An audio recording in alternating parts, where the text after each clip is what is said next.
November 16th. The Grey Cup is November 16th, people, and we are live. It's a Yeah. great opening. How about Welcome, that? Tim McKay. Stranger, I'm sure no one knows who you are. You're a shrinking violet. You're not on social media. Who is this man you're talking of? Yeah. So, how are you doing, sir? And are you overwhelmed with all that, Bald&Balding is? I will be, but ask me in a week, right? Ask me in a week because I'm coming on again. What is it, Wednesday? Again? Yeah, Intim- you guys are stuck with me. You guys are stuck with another 3 Tims next time. So Intimidation time. You know what's going to be nice about that, though? We can just say Tim. So, Yeah. Tim. This question's for Tim. Because I'm glad this little thing here tells me people's names, because I can tell you how many times I've been in an interview and had to look at that to know who I was talking when you have to. multiple And people. it's like, oh, Mike, that's right. It's Mike. Yeah. I should know him by now.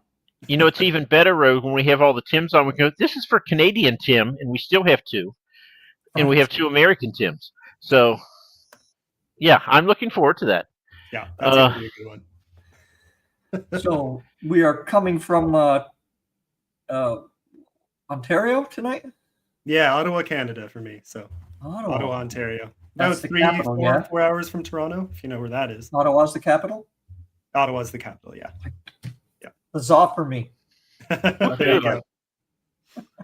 Yeah, Ottawa is the sleepiest city I know, except for maybe Quebec City in Quebec. It is what you would think of just pure bureaucracy. So tons of federal government buildings, a moderately busy downtown, and very quiet suburbs, and nothing else. It's just, well, not that it's anywhere near the size, but my home state, its state capital, Montpelier, or as you would say in Quebec, Montpelier, is the only state capital in the country without a McDonald's. Wow. You have to drive about 15 miles to find a McDonald's, actually. And it's one of like the 4 or 6 state capitals. The dome is actual gold. So there you go. A little Vermont trivia for you to take to the pub one night. You're welcome. I used to live within 5-minute walking distance of McDonald's. That was not good for my waistline, not for the burgers, but the breakfast. Yeah. Now it's a solid 15-minute walk now, and so that just doesn't happen. So it's great. You're becoming more American all the time. I'm so sorry. 5 minutes, but not 15. No. I've had Becoming to walk. An author has not been good for my Canadian-ness. All my friends are in the US pretty much, with a few exceptions in Australia and the UK, and maybe 3 or 4 Canadian authors. So yeah, I feel like I become more American with every passing year. It's not good. Do you think that has to do with the fact that, when you're an author, you have to do horrible things to people? And that makes you more American? Is that what you're saying, bro? Yeah, as a people, Canadians, except for the war criminals in World War II, the Canadians are generally just, a lot of people don't know about that. I take it Tim. A little bit. Yeah. Yeah. People don't talk about it a lot. No. Yeah, so, you kind of lose a little bit of that over empathy that you have as a nation. But politeness. We're not always the most, you see, people don't always appreciate this. Canadians can be very sarcastic. We often have sarcasm down to a fine tea. If you've seen the show Letterkenny, that's really that's great. Not as good as Shoresy. I like Shoresy better. Awesome. Mike, have you ever seen either of those 2 shows? I have never heard of either. They star the same dude, but Shoresy is fantastic. Okay, I'll take your word for it. It's about hockey. Oh, no, that'd be why. That's not a real sport.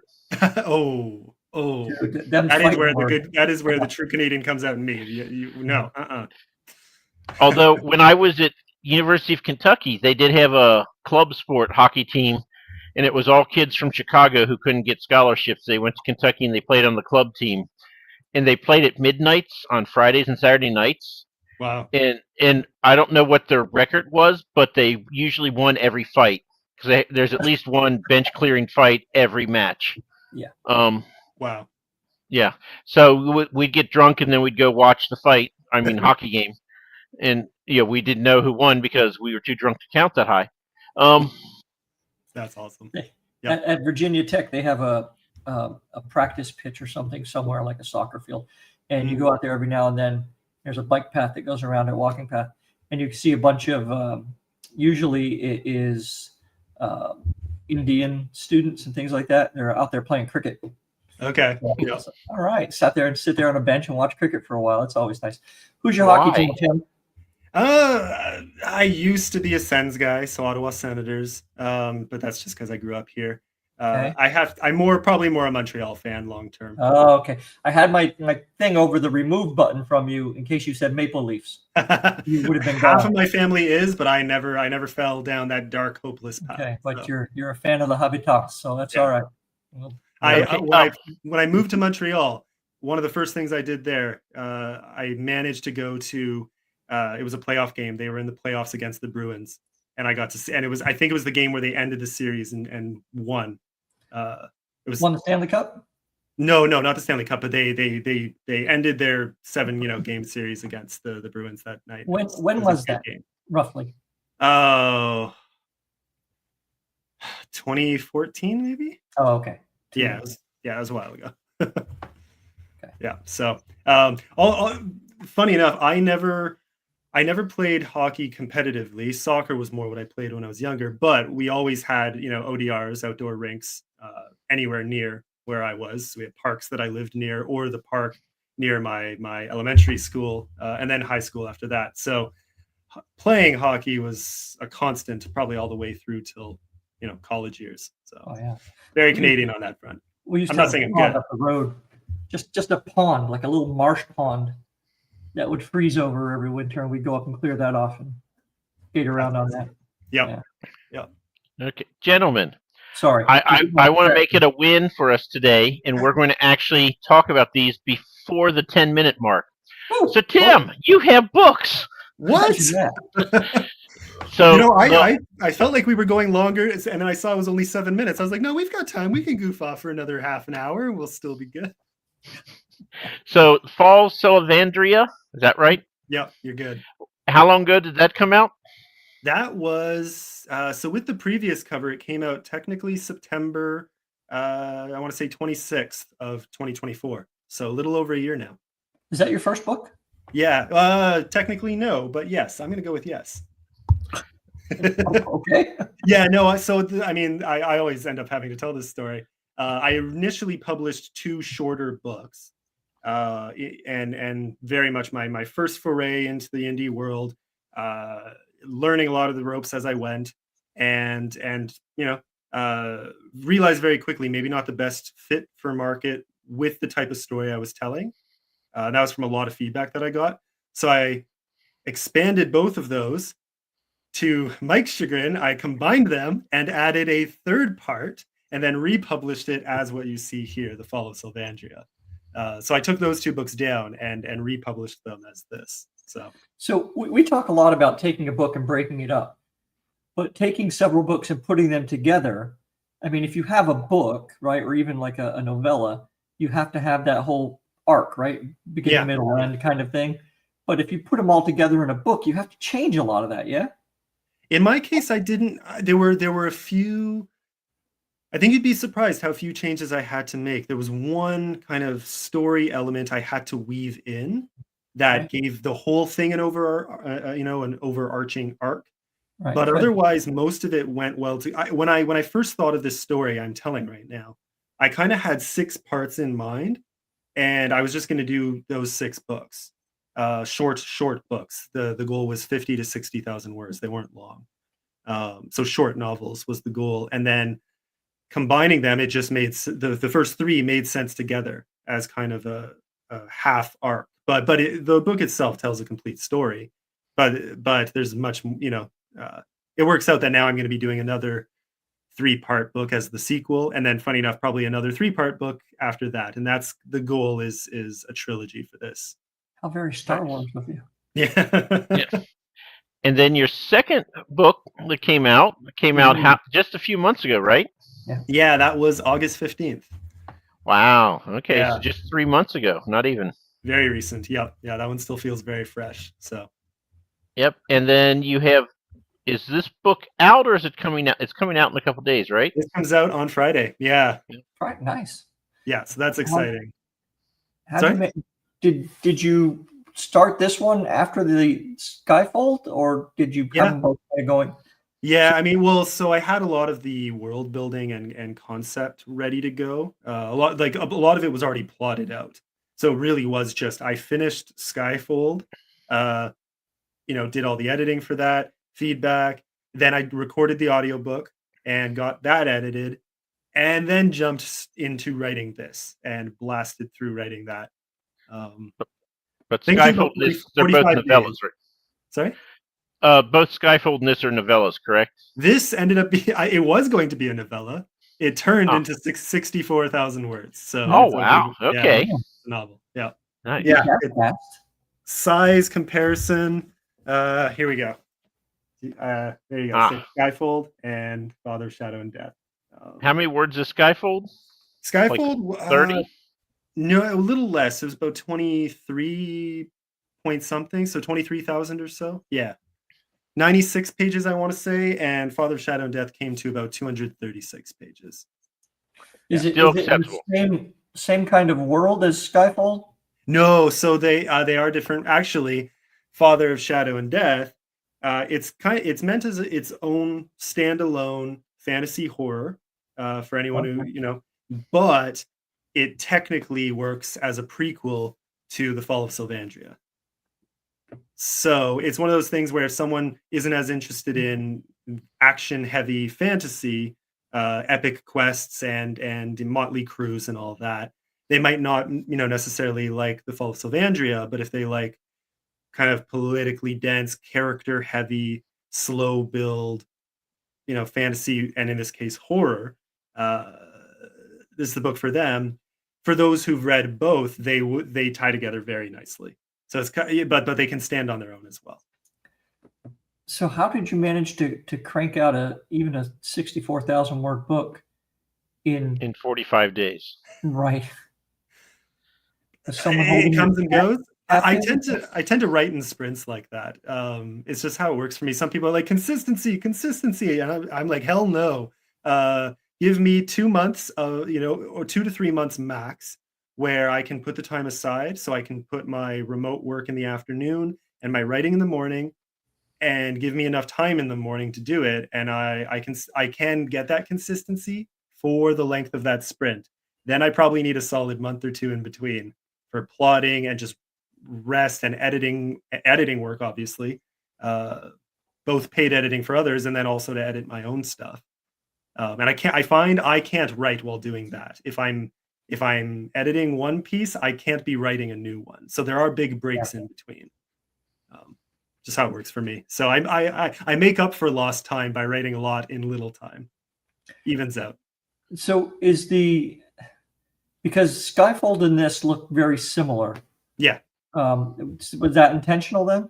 Yeah, somewhat. So now I am going to be going with covers like this for the foreseeable future, with the intention of, when able, getting illustrated covers done. So part of that is a financial decision. That's just how life has gone, and that's okay. I mean, so some of that is just adapting to circumstances. Did you do these yourself then? Sorry? Did you do these yourself? No, I got these from Get Covers. Okay. Yeah. So I saw a few authors use that option. I saw you were probably the deciding factor. I really loved, Sigil of Enderun. I saw that and I thought, I'm gonna see what they can do. Yeah, so I kind of gave them a chance with Skyfold. This is me being awkward, going, just don't look at me. I don't have a copy of Ro's book yet. How'd you get yours, Tim? Sorry? How'd you get your copy of my book? Off Amazon, I'm pretty sure. Oh, there you go, Mike. I was like, where is this going? And then, yep, okay, I should have seen that coming. I want a signed copy, though. I want to tell people it's been in the hands of the author. That is fair. Yeah. Okay. See, at least you guys actually see each other on occasion. That at least helps. I don't know, I see some of my fellow Canadian authors sending out hundreds of signed copies, and Oh man, I mean, shipping costs alone, especially since most people I would be shipping to Or are the in US, the yeah. US. Yeah, it adds up so quickly. How much does it cost to send to the US? I mean, for let's say Fall of Sylvandria, this Yeah. chunker 540, I'm probably paying like just the shipping alone. I want to say is about 26, 27. I mean, that's Canadian dollars, so it's not too much. But It's about double that to ship to Canada from here. oh yeah, I believe it. I believe it. Baron von Frankenstein. I think in the United States, the best way isn't to send. I mean, if you're sending 1 or 2 books, you can send a media mail, and it's not too bad. But is to try to send 5 or 6 books and get the post office has these boxes that priority mail boxes, and it's just a set price for whatever you can jam in that box. Oh, that would be nice. That would actually be nice. You could still send about 6 books. It's still going to cost you probably $24, something like that. Fair. Oh, Yeah, media mail's much cheaper. Well, I don't know if it's cheaper for 6 books, but oh, it is. It's like okay. $10 to ship it to Seattle because I did that with Kristen, the book hermit, when she apparently was expecting 1 book and she got 6 books, and she's expecting 1 map, and I sent her 10 maps. And she tells the whole story. She's like, her husband's calling her. It's like, why is there a 15-pound box on the front step for you? Because they have like the ring door, And she's like, I have no idea. And so he like zooms in. It's like, it's from Mike Molman. She's like, he's supposed to send me 1 book. He sent you 1 book and a bag of cat food. Yeah. With the amount of books she gets, I imagine they have that conversation quite a bit. Yeah. It kind of makes me wonder if some of these people don't wonder. There was this famous kind of story about this guy who made this building, right? He designed a library, and they built a library, and he forgot to take into account the weight of the books, and the building kind of started sinking.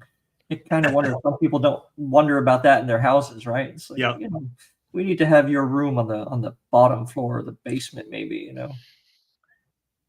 Yeah. My office is technically on like where I am right now, 2nd level, narrow townhouse, so it kind of works out. But luckily, I have another separate room where I have most of my books. I need to get a new bookcase for here so I can actually display all the indies I have. Because at this point I have more than I can fit on the shelf. But yeah, it's not an actual worry, but it kind of would be, and given enough time. Books Herman, man, come on, you're better than that. Oh yeah, that's bad. That's rough. I appreciate it, Herman. Do you have an IKEA near you, Tim? Sorry? Do you have an IKEA near you? Yeah, opposite side of town, but yes, Ottawa has a pretty good IKEA. There you go. Yeah. There's your bookcase problem solved. Or you can I should. Maybe it's just laziness. Commuting. Get some 1x4s and some bricks and stack them up. Yeah. I had a much bigger one before I moved, and now I have my medium-sized one downstairs and my very small one here, but baby steps. Yeah. Next time I move, which probably so. We were talking before we came live. You are a judge in a competition. Tell us about this. Really? Yeah. So now it comes around every, I want to say 2 to 3 months or so, and I end up judging for it probably every 4 months, 3 to 4 times a year. And so it's called Writing Battle, and so entrants they pay a small fee. And then how it works is the book goes through multiple rounds of duels. And so it varies by the competition. Sometimes it's you do a quick 250-word submission, sometimes 1,000 words. The one I'm judging for right now is 1,000-word stories. And they're usually themed and it's assigned to you. So you have to wait till the competition starts to know even the genre of what you're writing. And then there's 2 cards you're given that you have to work into the story. So it can be something as simple as like butcher with a fun little image of a butcher on it, and then key or beehive or train. And so you have 2 prompts plus the genre.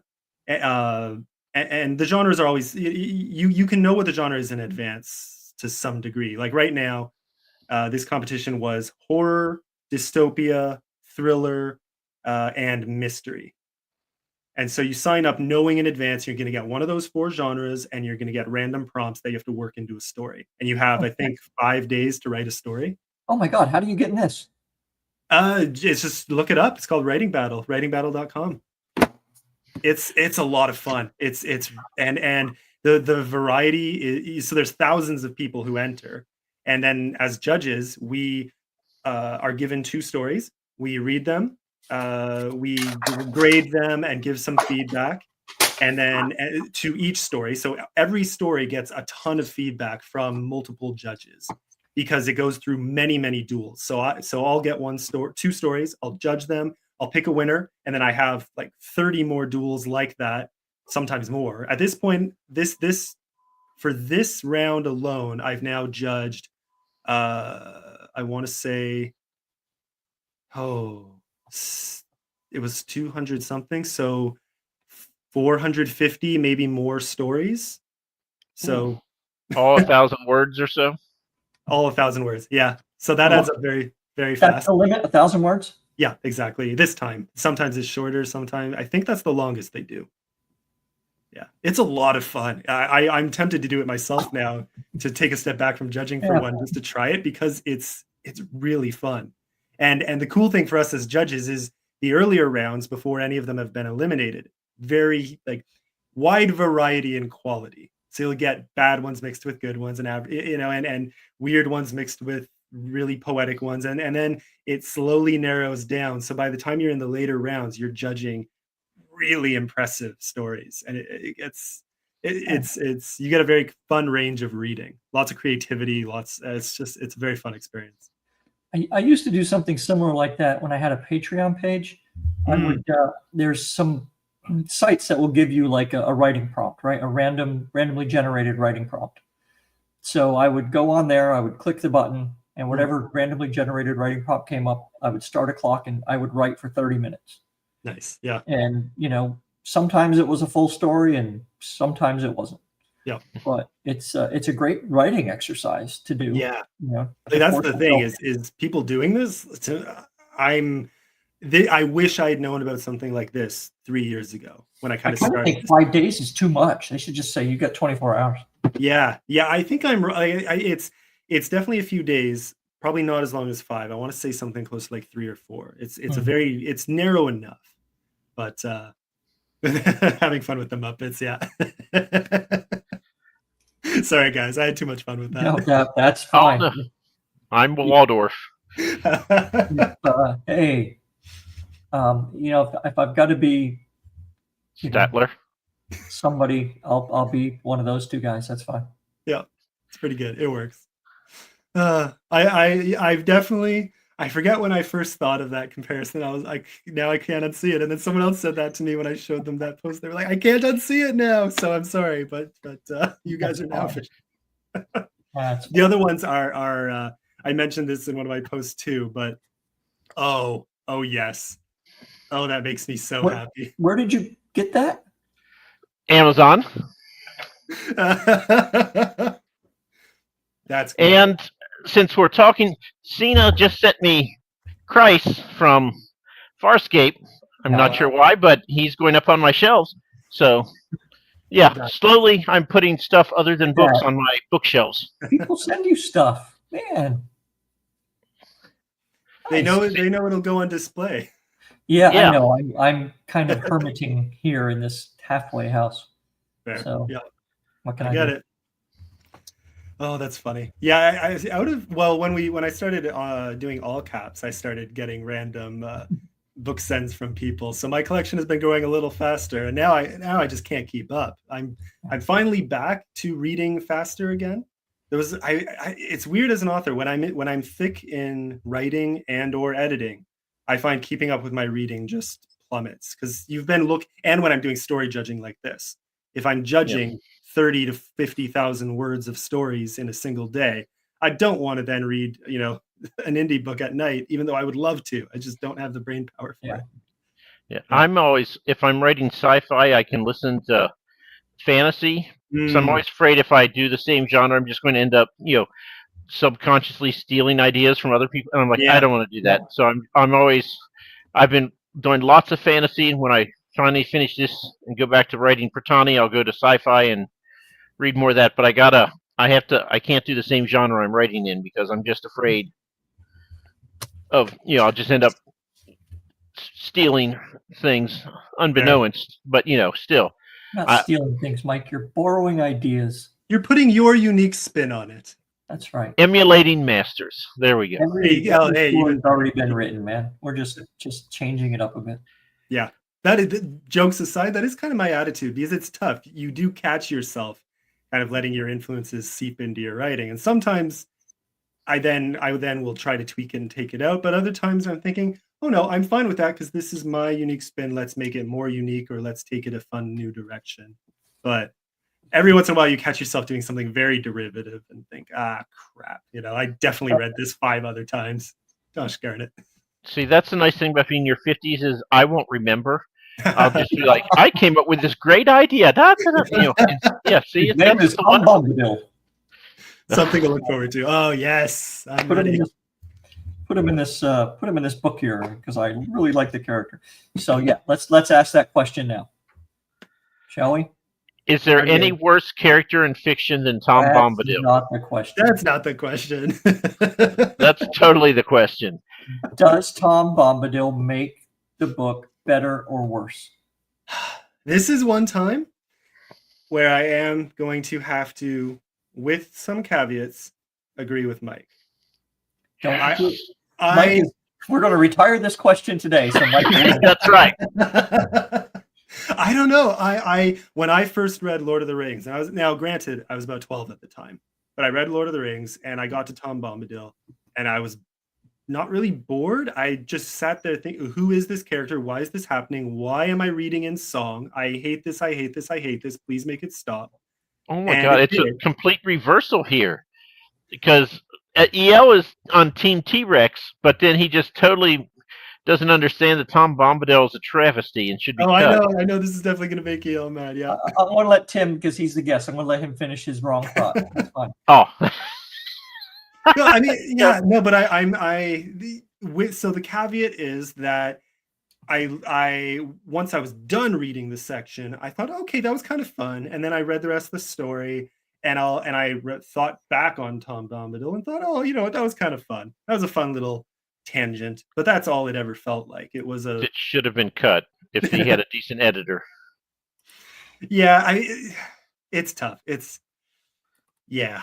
So ultimately I have to side with, I don't know why it's in there at all, other than Tolkien is allowed to do whatever Tolkien wants because Tolkien is Tolkien. But if anyone else did it, I would be frustrated reading it now. And I was frustrated at 12 years old. Okay. But I can read it again now and be like, oh, it's Tom Bombadil, but only because it's Tom Bombadil, not because it belongs.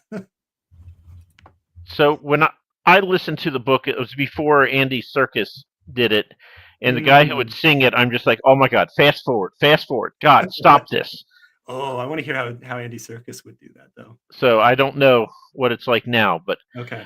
I'm one of those people that every time they broke into a song at Lord of the Rings, I'm like, okay, and get to skip that page. Oh, look, and half of the next page. Great.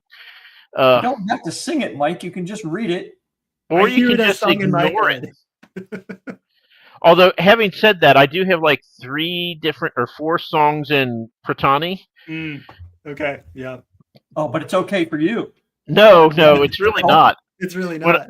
When the narrator did it, he's like, so what's the beat for these songs? I'm like, dude, I don't know. Everything is to London Bridge is falling down because that's all I know. Whatever Weird Al song tickles your fancy. I had my first poems. I wouldn't quite call them poems. They're more poetic prophecy kind of thing thrown in. Had some fun with that for the first time ever in The Father of Shadow and Death. I was worried to death about it. It works. I asked some people who write poetry and they're like, oh yeah, okay, that worked. I was worried. Now I'm sure some people will still hate it, and I will fully say fair enough, because my worry is that it just feels like a song, like a Tom Bombadil song in my book. But it comes in, they're very dark, and they weave into the themes and what's coming and blah, blah, blah. Like, I have all my reasons for doing it. I think it works with the story. But if someone says, I just, no, I will understand. I really will. So I can't judge that much. Here's why Tom Bombadil was important to the story. It's one of the first times Frodo's left the Shire, right? Mm-hmm. So it helps expand his worldview, and it helps expand the reader's worldview of where they are. More importantly, however, that's true of any tangent, though, right? No. Yep, much like this show. More importantly, you mean there's a reason? Gandalf leaves when they get there, right? It's Tom Bombadil who sees them safely to the edge of the forest and is watching out for them from behind them or whatever, right? So he is kind of their protector when Gandalf is gone.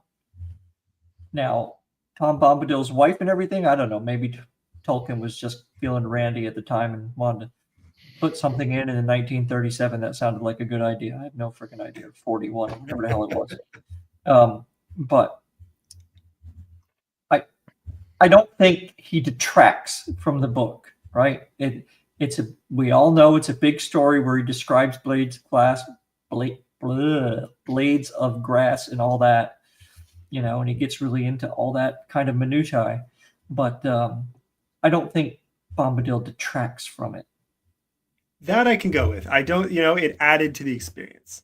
So that was the question. Does it make it better or worse? I don't think there's any way it makes it worse. Yeah, okay. Maybe I was on the track of, is it necessary to the story? So in terms of, does it add or take away? No, even I would have to say no, it's not necessary to the story. Okay. I think most people objectively could say no, it's not necessary because the dude never shows up again when he would be really freaking useful. Yeah, that to me is more the frustration. I will open loops and then leave them open for future books. But in my mind, if I open a loop, it's kind of a small promise that either I will close it or you can imagine it closing at a few. Like let's say I end the series, the world still exists unless I just have an apocalypse at the end, right? So if I open loops, I want you to still be able to imagine them closing. If I make a promise in my book, I want to at least work towards fulfilling it, Whereas Tom Bombadil, I feel like that was Tolkien having a good old time. See, in my first book, I have points in there where like some wise old person is talking and it's like they're being prophetic, right? It's all like around a campfire and the eyes glaze over and blah, blah, blah. And you write it in, indented in small lines so it looks like it's really important. And then I just left it there because, sometimes people talk shit and it doesn't mean anything. See, that's fine too. Like, okay, yeah. You meant for it to be there, it's there. So what Tolkien was just ahead of his time. Tom Bombadil should have been his reader's magnet. If you want this total other thing that makes no sense whatsoever in the scope of the story, here's the Tom Bombadil crap. You can read it at your leisure. And just keep getting the Tom Bombadillo, and don't get that ever out of your head ever again. Okay, before we go further, Kristen showed up. That is awesome. Yay! We are making Kristen miss work, and that makes me very happy. Yeah, and we've talked more about Tom Bombadil than we have about your books. No, we got a good 10 minutes of his books in there. I got some book time in there. Yeah. I just don't know where. How'd you become such a heathen, Mike? So I will tell you, several people have given me their stuff for me to read and make comments on, like beta read. Mm-hmm. I don't think anyone's asked me twice. That's funny. Because I usually start with, I have thoughts. And then I'm like, okay, try to, I'm like, okay, you can't list 39 things. Try to, keep it to 3. And just choose the most important, and then and no one ever asked me a second time.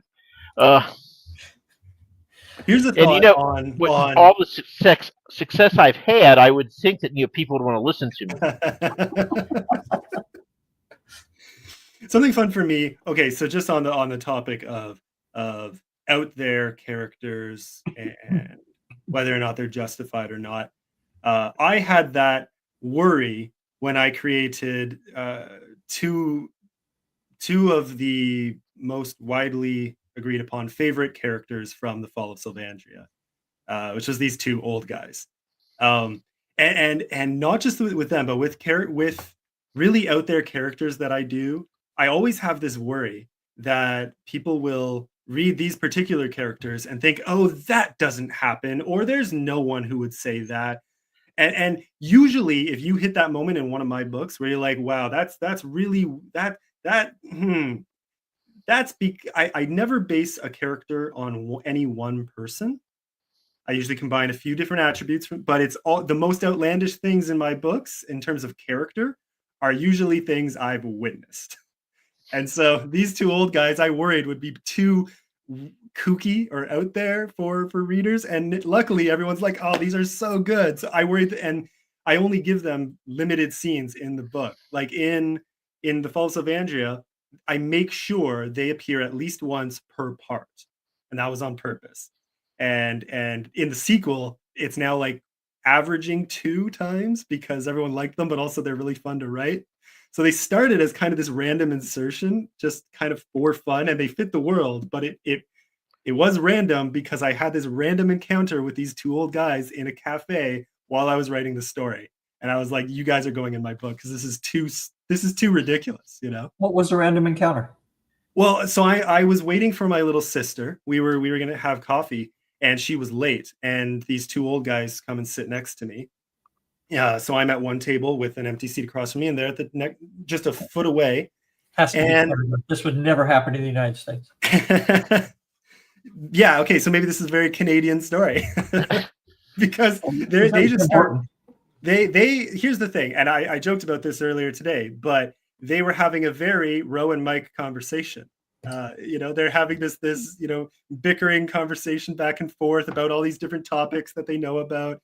And it was all over the map. It was hilarious. So I'm trying not to eavesdrop and can't help it because it's so dang funny hearing these two guys just go back and forth. And eventually I forget what they said.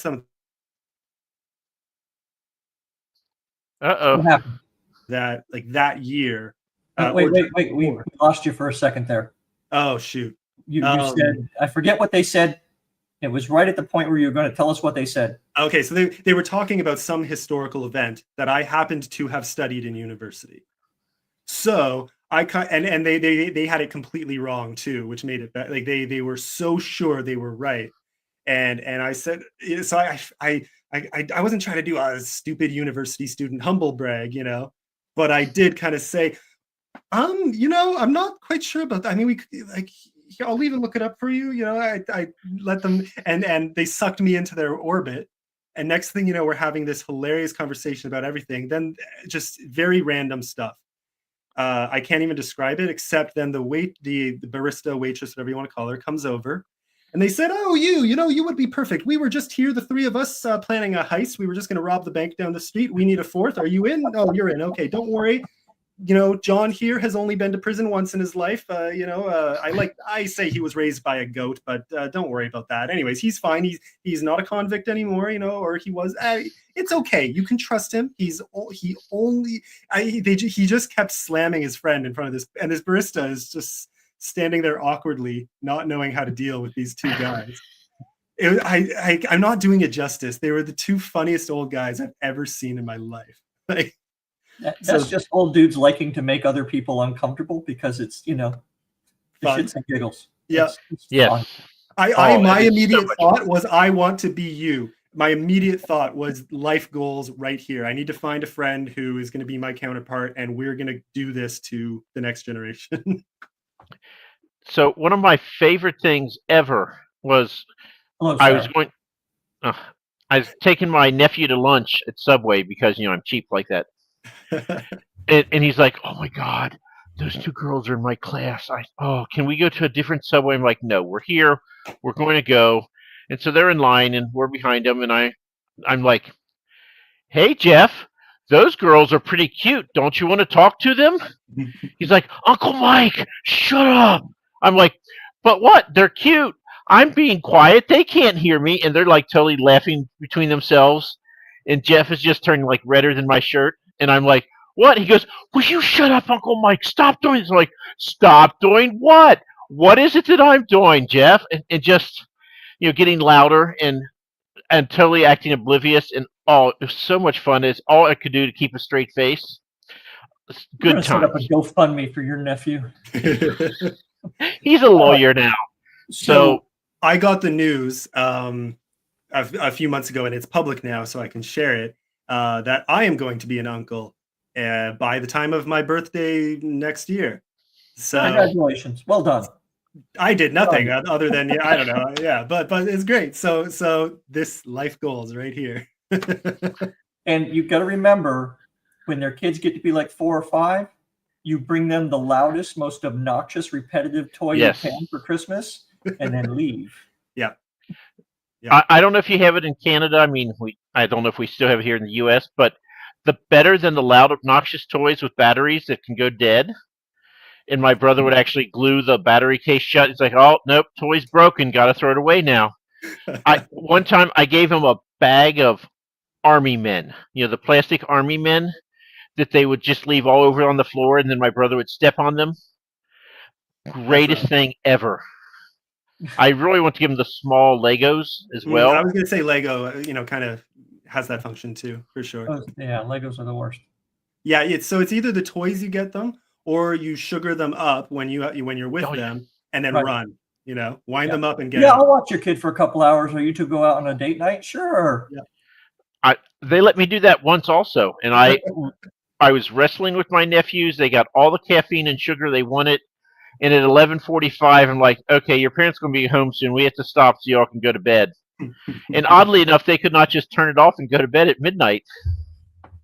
Yep. My backdrop is just it's just a blurred wall.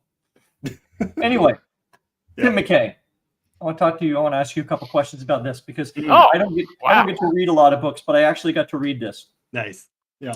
So, question: why did you make this a novella as opposed to a novel? Because when I listened to it, I just thought you were trying to do a lot of big world building in this in a very small space.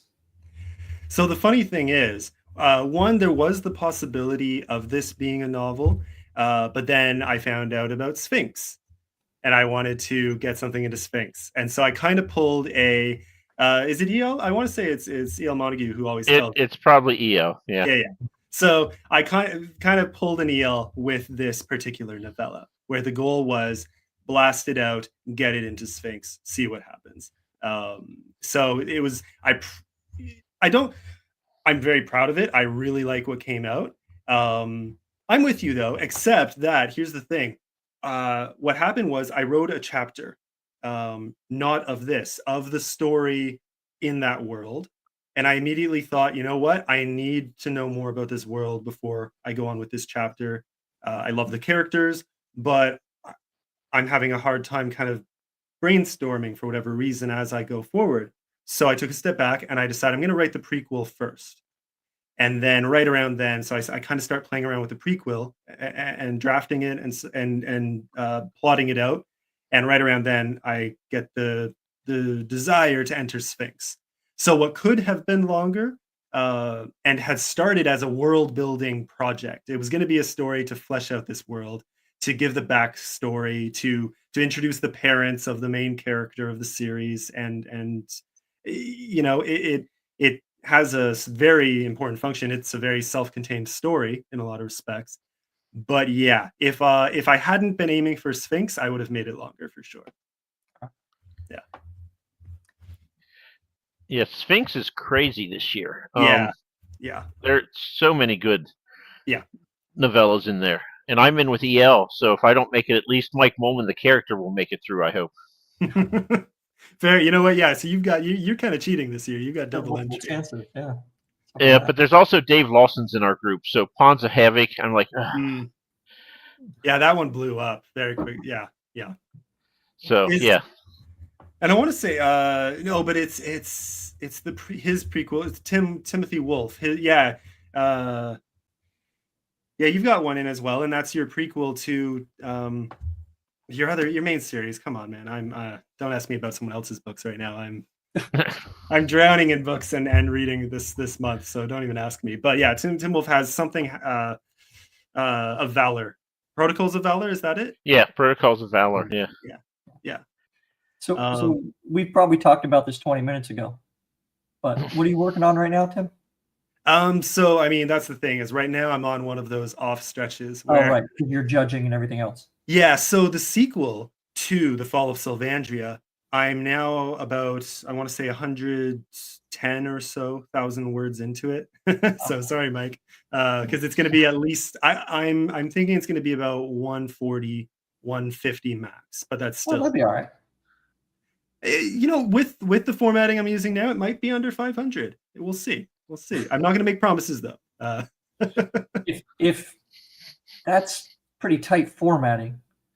Yeah, well, for whatever reason, I mean, people who've seen this so far, it's the same. I used the same formatting for, Father of Shadow and Death and Skyfold, and I mean, yeah, it's hard to show on camera, but hold up by the edge.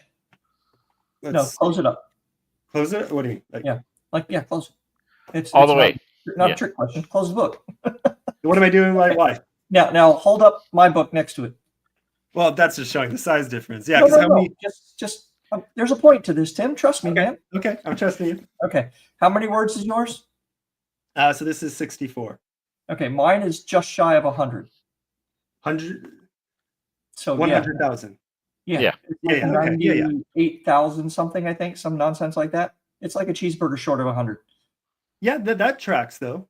So if you're writing 100 and it's 440 pages.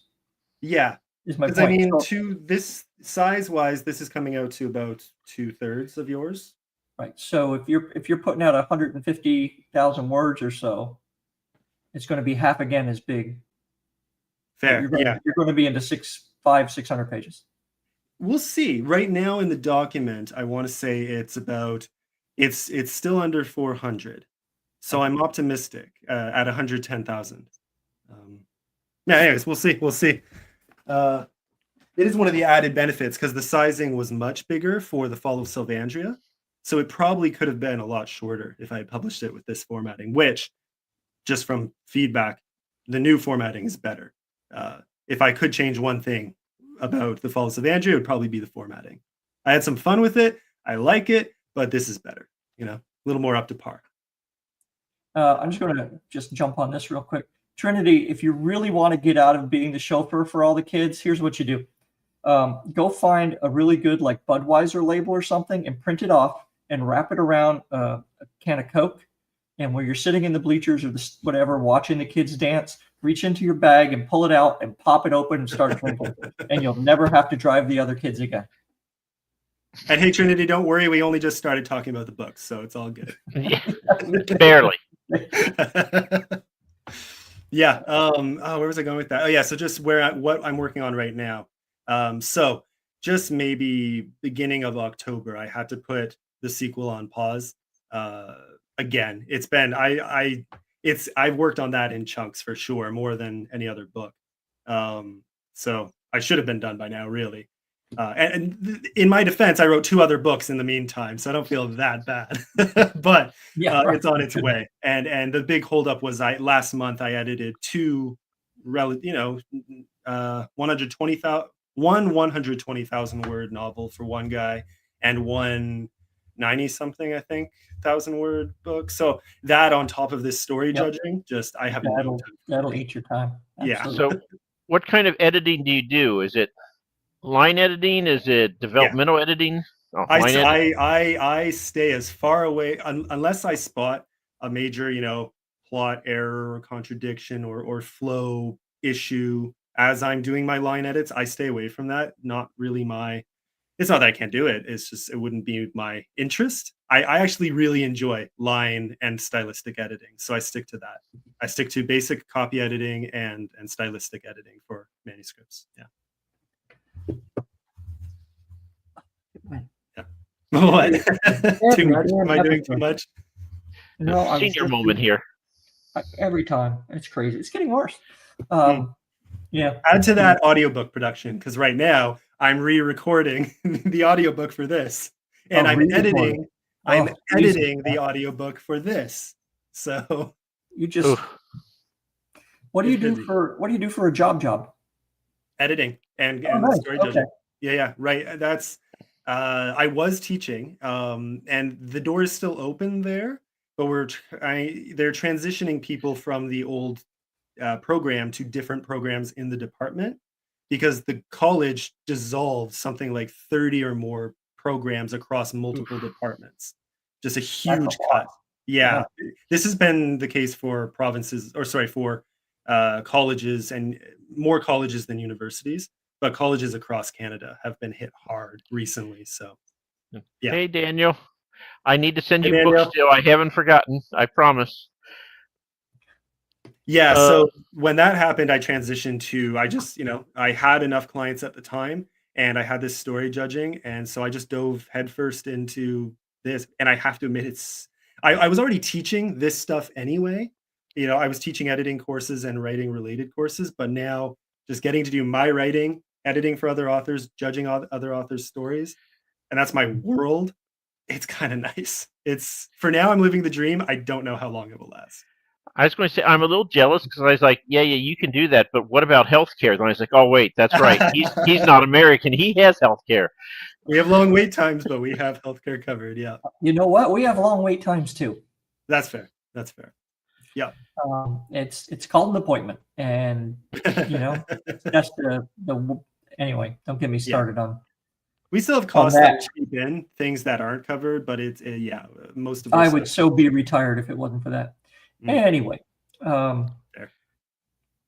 Yeah, it's one thing that I will never complain about with Canada being Canadian. Well, I mean, what 90% of y'all live within 20 miles of the United States anyway? Yeah, something like that. I thought it was like 80 miles, but yeah, whatever it is, it's 80 kilometers. I was gonna say whatever it is in kilometers. Yeah. That's another thing. I because again. I even write with U.S. English now. So The Fall of Sylvandria, Skyfold, and The Father, Shadow, and Death, with a few little exceptions I sneak in just to be a stubborn Canadian. Just an extra U here and there for flavor. No, see, I hate that. I actually let you guys have that. I prefer no U. So screw that. That's great. I love that. Less letters for me. Little things that I sneak in. But I write with that. I use miles and inches and feet, which tend to work well in a fantasy setting. No one wants to see meters in fantasy, but you can say a foot and no one's going to really care. Everybody has a foot. Everyone has a foot. Yeah. See, that's the thing. For me, I try very hard to not use units of measure. So it's like it's a step. A yard becomes a step. He's 9 steps away. I will say like an arm's reach I do use alternatives, but I'll talk to like a furlong every now and then because nobody knows what the hell that is anymore. True. Yeah. There's another. I haven't gotten to use score or 4 score and 20, but I want to sneak some of those in at some point. Yeah. It is kind of hard sometimes, but you won't be a true American, Tim, until you measure stuff in like obscure things like 6 football fields or Eiffel Towers or some nonsense like that. Fair. Something that doesn't make it any more clear at all. Baby steps. I'll get there. I'm sure I'm on my way. Slowly corrupted by you guys. Evil plan is working. Yep. And Ro, there's something I just so wanted to say. It's like, now's my chance, and I cannot remember for the life of me what it was. Well, I had because that was the question I wanted to ask him, so I remembered mine. So you'll have to remember yours. Okay, I'll remember it about 20 minutes from now, and I'll put it on Twitter. Actually, Momo, and I know who you actually are. I've always said that too. He says if you say 4 and 20, you may have been a drug dealer. Those are the only people who really know the metric system in the United States, really, because they're the only people who deal in like grams and kilos and shit like that. I know the metric system. Thank you very much. Of course you do. I have to make lotions. Fair. Okay. I don't mind the metric system for the most part. I was kind of like I was in like, I don't know, 4th or 5th or 6th grade or something when Jimmy Carter was toying with moving the U.S. to the metric system. And I remember even then going, well, why the hell aren't we on it now if everybody else in the world except for us and one other podunk country somewhere is, and if you're from that country, I'm sorry, I don't know where you are, so you're podunk. So this is where if my brother was in the comments, he would post. Oh, I know exactly what you're going to say. 2 kinds of countries in the world: those who use metric and those who've made it to the moon. Okay. That's a guaranteed. If he was in the comments, he would have been, typing away to get that in. Wow. And Dan, if you watch this later, I don't regret anything I just said. Oh, I know. It's my coworker. She always refers to Canada as America's top hat. It just always makes me laugh. I don't know why. I'm okay with that. Yep. And that's fine. Yeah. But what do they refer to us as? Festering boil. We've got terms. I bet you do. Give us 3 of the best. And we understand these aren't from you. These are from... No. I He's too polite, bro. He's not going to. No, but even joking aside, I don't think it's universal across Canada, but just most of my life, I've definitely been in environments where most of what we ingest is is US media, and our food slowly creeps in the same directions. Some UK influences and some multicultural international influences, but it kind of, when I have gone to the US, the only difference is the size of the meals served in restaurants. Like, oh my God, isn't it ridiculous? Your portions are insane. They really are. That's it. That's the only difference, though, that I see. Hey, have either of you? I know you haven't, Mike, but I'm asking you anyway. Have you seen the new John Candy documentary? You haven't seen that? I haven't seen it. Tom Hanks's son and Ryan Reynolds put it together. It's called "I Like Me," from that line from Trains, Planes, and Automobiles. Okay. John Candy's like, "I like me," and anyway, it's a really nice documentary. And maybe it was something else entirely, but I thought I'd mention that. So I saw something on YouTube the other day. I just remembered where it was I saw this, and it wasn't the John Candy documentary. But it's good. You should watch it. The Doug and Bob McKenzie came about because when they were doing SCTV, right? I think the CBC was doing it. Do you know who I'm talking about? I don't think so. Hey, how's it going? Eh? It's Doug McKenzie. I'm his brother Bob. How's it going? Eh? You just I don't look think at so. it. Doug and Bob McKenzie. If anybody else He's here, not our age, bro. He's not our age. We're seeing the age gap here. Yeah, you've caught me. I'm like, because I even know that one. No. It came out. I remember Royal Canadian Air Farce and a few other little shows, but the CBC said they wanted X amount of Canadian content on the show, right? So when it started, Rick Moranis and Dave Thomas just were in front of this screen, and they just started talking about junk, right? And because they were doing it with a map of Canada behind them and the Great White North written on it, and kind of doing all these stereotypes of Canadians, a kind of a mashup of Canadian stereotypes, it counted as Canadian content. So they were able to get the money or whatever for it because they were producing Canadian content. Anyway, I just thought that was an interesting aside as we were talking about Canada. I'm going to hit mute for a second. My daughter's calling me, and who knows what that could be about. Okay, then. So how long does it take you to edit, say, 100,000 word book? Just because I'm curious. It's worth a watch for the laugh. Okay, yeah, I'll have to check it out. I do like good Canadian stereotypes, although it is funny how many of them do not fit, except for like Newfies, but just one small part of Canada, and everyone else doesn't act like that at all. But are they the ones that say a boot? Yes, I'm pretty sure. Yeah, like I've never heard someone say a boot in my life. Have you not? Mm-hmm. Have you not? Really? Never. No, not once. I've heard people making fun of Canadians for it. I've just never had the pleasure. I guess my problem is my whole thing of Canada is from Quebec. Fair. Right? I mean, and I lived there for more than a year, but yeah, Quebecois accents are a whole other thing. But I'm not Quebec sure is like North America's France. right? Yeah. They all freaking speak English, but they're going to pretend they don't just to annoy everybody else. It's great. And growing up in high school, everything was bilingual. But then the Quebecois, they want things to be French only, right? So now you go up there and it doesn't say stop arrête, it just says arrête. And it's like, well, I don't read French, so you know. Good luck with that. Yeah. So it's a totally different thing. But I have a question to ask about the exotic country that is Canada. I do want to answer your editing question though, so don't let me forget that. But. Okay. I have never had poutine. Is it worth the trip to have poutine? This is where I fail the Canadian test. I like everything about it but the cheese curds. Yeah. They don't do it for me. I just give me the fries and gravy and whatever else, because you can't get gravy is awesome. It's so, yeah, like give me that.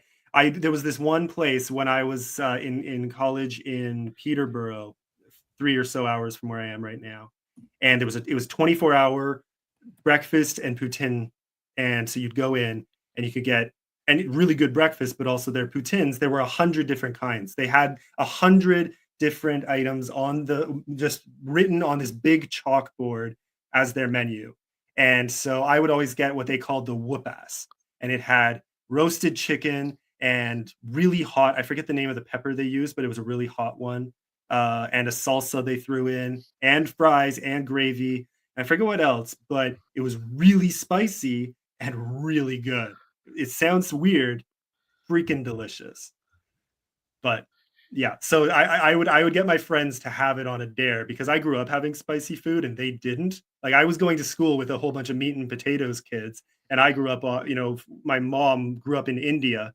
Her parents were missionaries there, so she came back with an appetite for spicy food, and it's what I grew up with. So then I'm with all these kids, who think spicy is putting pepper on their steak, So the British. Yeah. Well, yeah. Even where I'm from, our spice level is somewhere like pudding to, bread. It's it's salt and pepper, and that's it. Yeah. So I've had fun with that in the past, bringing people to my level. But what's this tikka masala? A vindaloo? That sounds fun. Sure. I love throwing vindaloo at people who haven't had it before, because that tends to be one of the spiciest on the menu. It's good and drunk walking around town at night.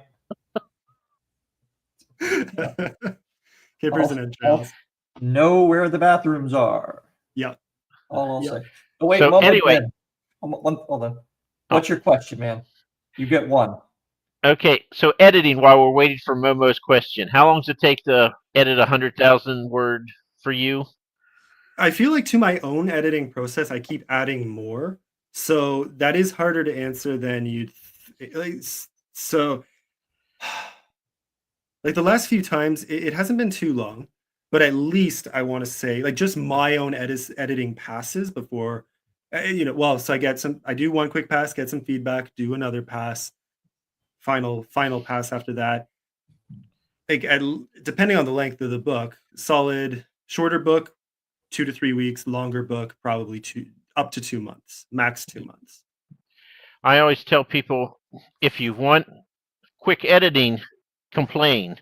If you want quick art, complain.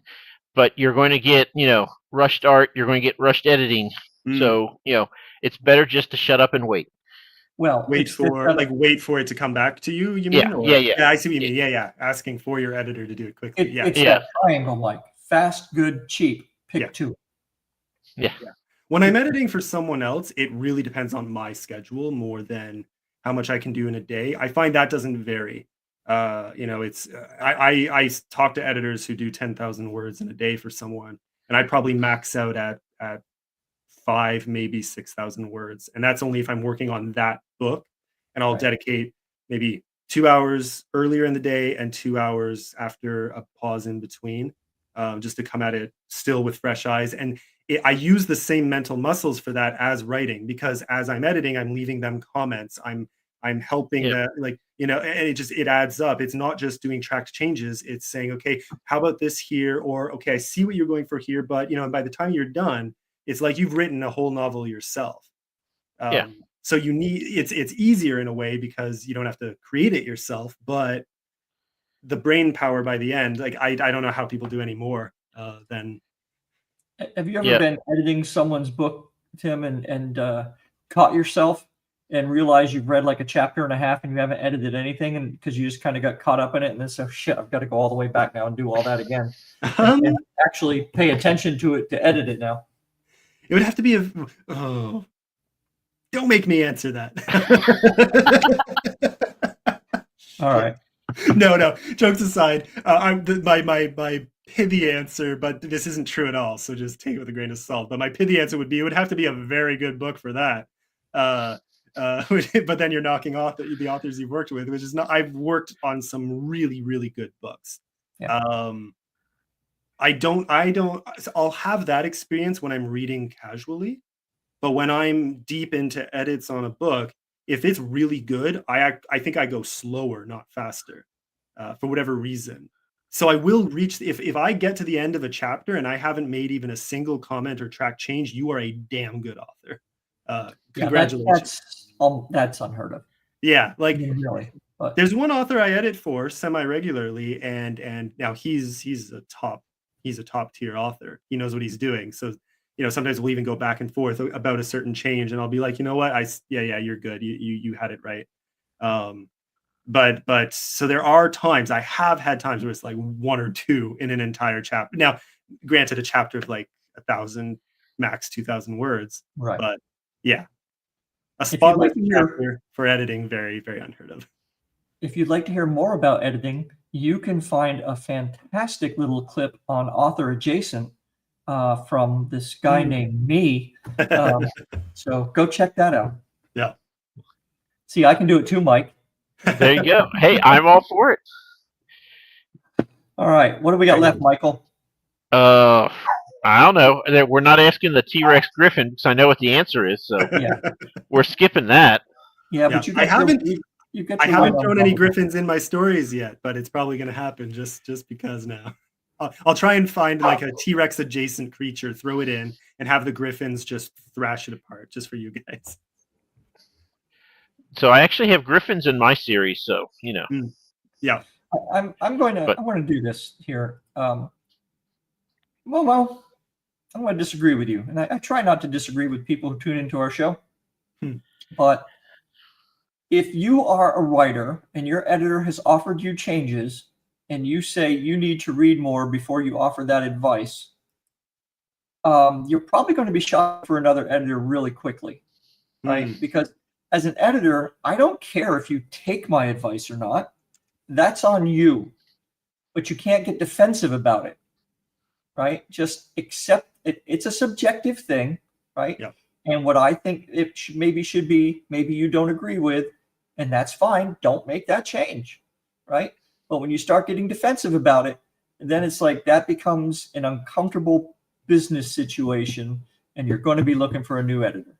Yeah, I don't. Okay, to anyone listening, there are 3 approximately people who could hear this and mistakenly think I am singling you out. I promise you, not the case. But I have, with maybe one exception, there's one author I work with semi-regularly who I would make this exception for, but for the most part, now at this point, I do not do editing on Google Docs. I have to have the Word doc. I will make the track changes in there. I will send it back to you. And probably 9 out of 10 times, if you then message me about a change, like if it's to ask me what I meant, that's great. If it's to argue with me about it, I word my comments in such a way you can take or leave them. I probably don't want to have the conversation with you, not because I'm not invested in your story, but I've left it up to you. I've given you what you need to do it your own way. I can empathize. I get it. It's your baby. I empathize with that defensive impulse, but that's why keep it to you. We don't need to, I'm not attacking you with my edits. They're meant to help you, and you can do what you want with them. But with Google Docs, it's set so that they get notifications when you make track changes, and so that they're kind of, and the temptation is there, especially with more defensive authors, to log in and watch. or to log, or when you're finished to log in and see what you did, leave comments while you're still mid-editing, start a conversation. And I've had some episodes, I really have 3 or 4 now with different authors where you're just like, guys, like, at least let me, like, it's all good. I'm like, none of this was an attack. It's, and don't, you know, and me having a conversation with you for 3 hours about this one little comment I left is totally cutting into my editing time to do this for you. Do you want me to deliver later? That's fine if you want me to extend this contract, but I'd rather not. So can we have this conversation? Like, that's tip of the iceberg. Just some of the stuff that happens and the defensiveness, because it's in the moment. At least that's why you have to take time. Take a week, let it marinate, decide what resonates with you, and throw aside what doesn't. And readers can decide then if you were right or I was right. That's fine. But anyways. Let me ask both of you this question for editors. So my first book, which I didn't know Roe at the time, so I did not use him. But the woman, she did developmental edit and then line edit for me. Okay. And towards the end, she goes, you know, this is a really good book. You should really be proud of that.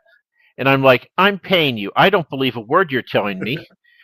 and I'm like, do you try to pad when, or, you know, soften the blow, or do you just, here's what I did, take it or leave it, you know, it's up to you to make your changes or not.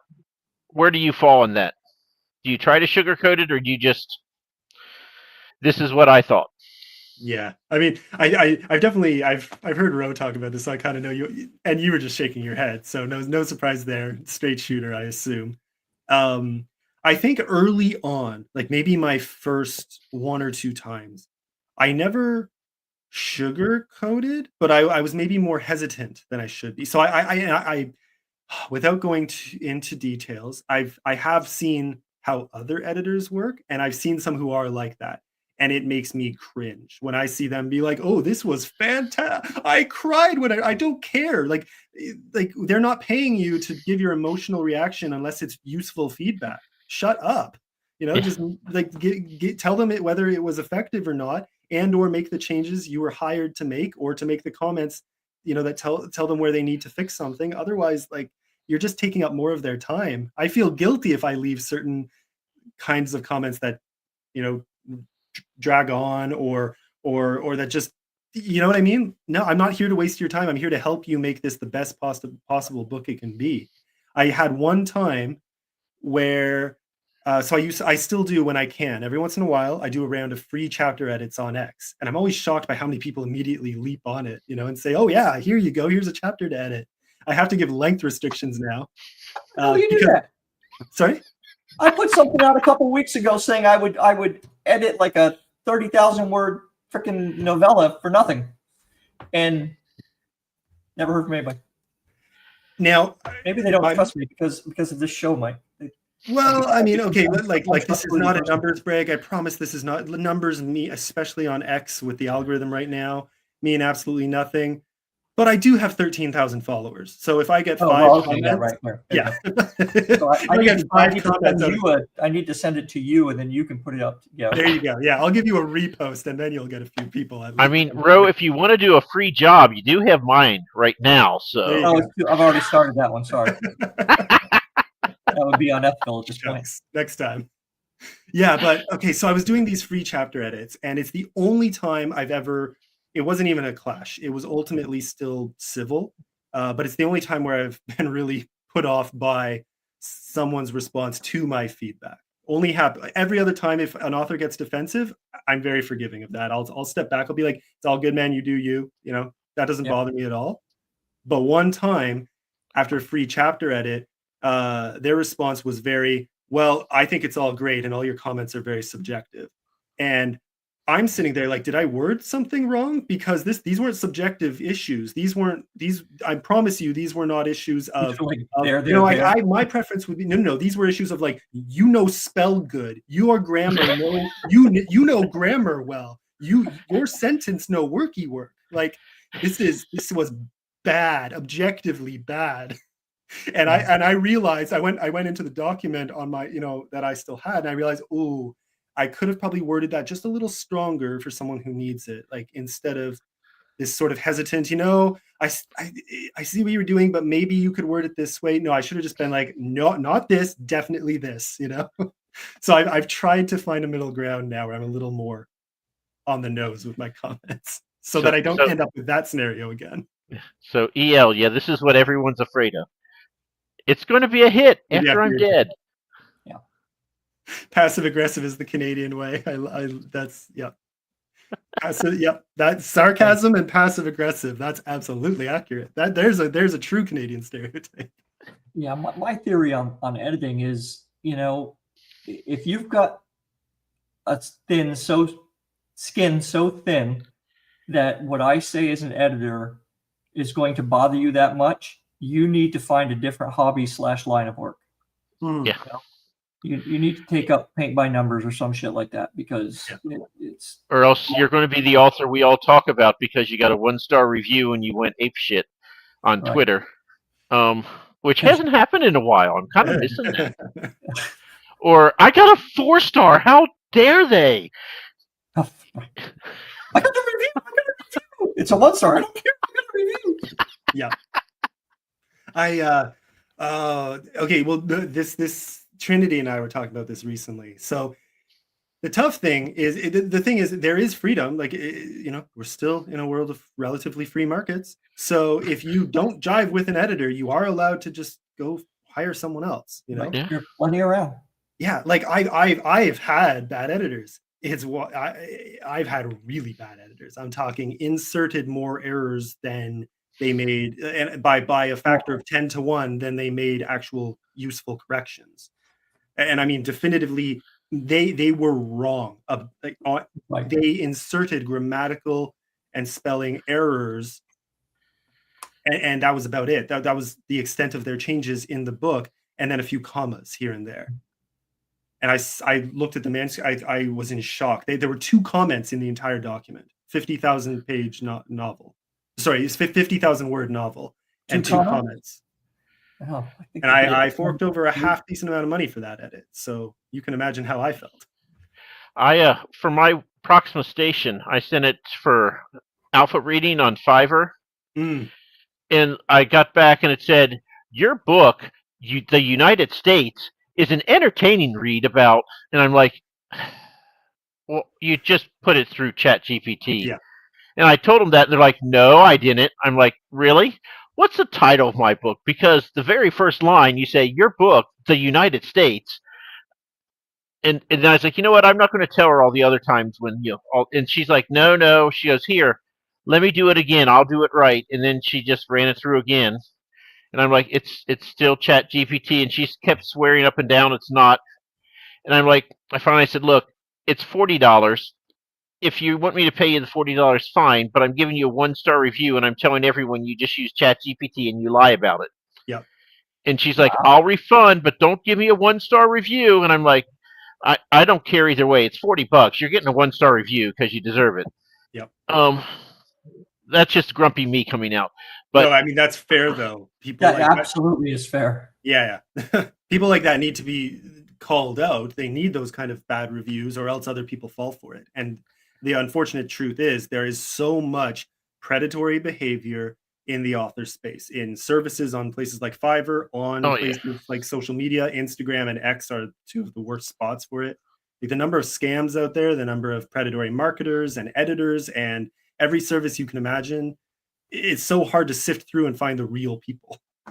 Oh, but Tim, I got an email from Michelle Obama talking about how, us as authors, we have the same struggles. So, me and Michelle, we're like that now. It was an email and everything. Yeah, I keep trying to track down where I even let my old author email get out, because I still get emails from these schmucks, trying to sell their crap ChatGPT versions of my book back to me. Like, ooh, this book, there's some of them are hilariously creative. I'm like, props to you for, and they always take little jabs at you, like to make you want their service, right? It's not, oh, your book is wonderful, here, let me help. It's, your book is wonderful, but I feel like Skyfold has really fallen through the clouds. There's a dark thunder cloud. They'll take themes from your book and sell it back to you. Like, there's a dark thunder cloud hanging over you, You're not getting the sales you imagined, and I know why. And let me sell my service. And just shut up, go away. You know. Ah. Yeah. I also got a email that said, Mike, we want to promote your book, The Incident at the Peeling Head by E.L. Montague. Yes. Would you like us to? And I'm like, sorry, E.L., I chose not to. His book wasn't even out yet, but Matt Falcon's Tethered to Darkness, I got one of those emails. It was like, hey, Tim McKay, we would love to, feature your book, Tethered to Darkness, in our book club. And then it had a description of the book that wasn't even online. Like, it was really funny. And I immediately showed it to him and just being like, well, your book is mine now. So tough luck, pal. That's crazy. Oh, that was, yeah, it's wild. I've had a few of those now, a few other authors since his that I am now credited with, I guess. So. Yeah, I had that too. I was getting other people's books, and they're like, "This was written by Mike Mullman," and I was like, "No, it wasn't. Can you at least tell me Aragon was written by me? If you're going to make a mistake, make it something popular." That would be great. Yeah. Hey, gents, we have Mr. Tim coming back next week, right? Yes. Yep. Intimidation time. Yeah, so Tim let's times save a 4. little something. I think we are at a new record for this program, Mike. Yeah, we are. Hour 21. I feel like you guys have definitely gone over hour 21. Oh yeah, we definitely have. Have we? Yeah. I'll take it though if we want to pretend. That is going to be fun. I am really looking forward. Tim Robert, Timothy Wolf, and Tim Carter, right? Yep. It's the 4 of us, right? Yeah. Oh, that's going to be. Yep. And guys. And I'm going to use you have to work my brother Tim so that I also have a brother Tim who would never ever watch it, but well, you put a picture of your brother Tim up instead of you, and I'll put a picture of my brother Tim up instead of me, and we'll just be Tim. Just print out a face and cut some eyebrows in. If I did that, it would have the the target lines on it. But yeah, Tim Robert keeps trying to get Tim Hortons to sponsor the show, which I mean, you're Canadian, Tim, so I really think you need to pull your weight here and start talking to him because all Canadians know each other, right? Yeah, but their coffee is not that good. I don't know if we want that kind of sponsorship. I'm just kidding. I just want a crawler, All right. Yeah. So if you haven't read Skyfold yet, go read it or listen to Tim's dulcet tones read it to you. Ooh, shots fired my voice. What? McDonald's coffee is better. Well, okay, fun fact, the McDonald's coffee here in Canada, as far as I know, they bought what used to be Tim Hortons coffee. And so here in Canada, you essentially get old and better Tim Hortons coffee from McDonald's. So that's why so many people switched from Tim Hortons to McDonald's here in Canada. Interesting. Yeah. It's like the new Coke Classic kind of thing. Kind of want to fun fact. As far as these books though, yeah. So I mean this comes out on Friday. So you can still pre-order it now. Pre-orders have been going 3 more days. Time for American Thanksgiving. Hey, it's very true. And you should have it read by then too, because it's not that long. Yeah, 236 pages, 64,000 words. It's not a long read. Share Thanksgiving with Tim. You missed it. It was last month because Canada. Yeah. But their Super Bowl is in a couple of weeks, so you got that. There you go. Yeah, but and technically, fun fact, all my books right now are still 99 cents after a Halloween sale. So I changed the pre-order price. So people had been pre-ordering the book at $2.99. Now all of them and anyone who orders it now will get it for 99 cents if you pre-order now. That will change. Nice. Yeah. Nice. So a little fun treat for everyone. But I'm very happy with this. It's by far the darkest thing I've ever written. So just brace yourself for some darkness and some heaviness and intensity. I tried to get the horror in there, different kinds of horror too, supernatural and thriller and slasher. But it's a fun ride. So yeah, pre-order that. That's the big thing right now. You remind us next week and we will dive into the dark side of Tim. Beauty. It's going to be good. Did you say beauty? You've never said a boot, but you said beauty. Beauty, eh? Okay. I don't know how Canadian that is, but I'll take it. hopefully I'm not making. Yeah. I see. If I'm representative right now, I need to be careful what I say and do. Give a bad impression. Yeah, it's all good. Okay, well, gentlemen, it has been an hour and 24 minutes, so we will see you next week, Tim. Let's all Everybody, wave awkwardly. thanks for hanging out with us.